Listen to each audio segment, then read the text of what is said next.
From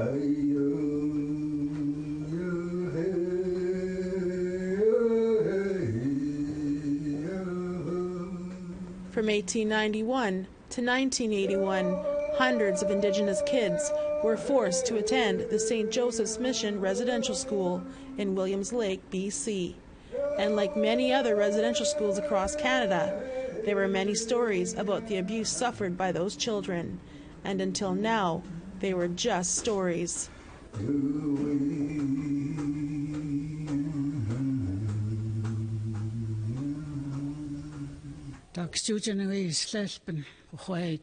But today, the Williams Lake First Nation announced their painful findings in Phase 1 of their investigation into unmarked graves found near the former residential school. This journey has led our investigation team into the darkest recesses of human behavior. Our team has recorded not only stories involving the murder and disappearance of children and infants, they have listened to countless stories of systematic torture, starvation, rape, and sexual assault of children at St. Joseph's Mission. Visibly emotional, Chief Sellers went on to tell the story of an escape attempt. In 1902, 3 children ran away from the school as a result of these conditions. One of those children died. He was 8 years old.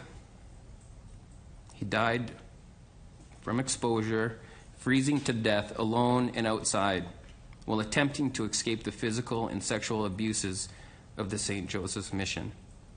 His name was Duncan Sticks. The Williams Lake First Nation says that after the horrific discovery in Kamloops and the 215 kids found there, they embarked on their own investigation, which began 9 months ago. It was funded by the provincial and federal government.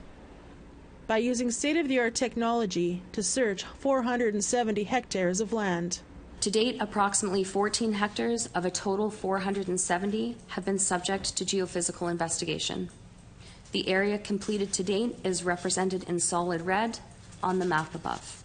Ground-penetrating radar is used to send radar pulses into the ground. The GPR unit then reflects off of buried objects. The result is called a reflection.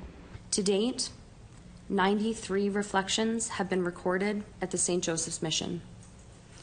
All of them display varying characteristics indicative of potential human burials. The investigators say there was a historic cemetery in that area, and current data suggests that at least 50 are not associated with the cemetery, and the only way to identify if those reflections are actual human remains is to excavate. Grand Chief Stuart Phillips says he was heartbroken and angered when he heard the report. I think the worst is yet to come in terms of these discoveries. And I think we need to be clear. These are not unmarked graves. They're hidden graves.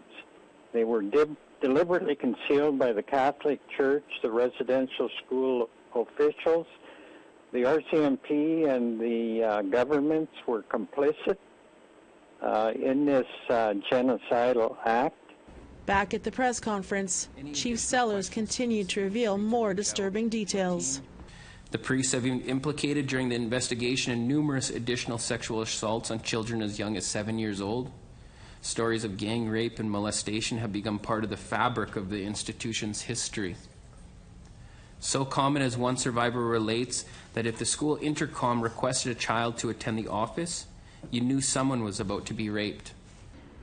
At 15 years old, Ray Hans got into a bit of legal trouble. He was given the choice of either spending 3 months in jail or go to St. Joseph's Mission Residential School. He chose the school, but soon regretted that decision.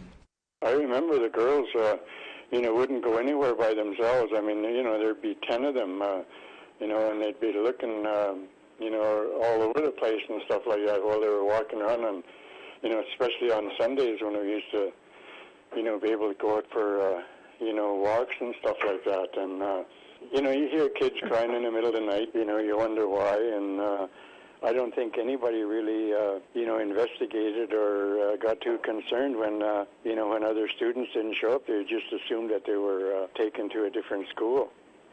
Are you shocked to hear the findings today that they have found potentially 93 unmarked graves there in just 14 hectares of land? not shocked at all. As a matter of fact, I think there's a heck of a lot more. The investigation at the former St. Joseph's Mission Residential School continues. Tina House, APTN National News, Vancouver.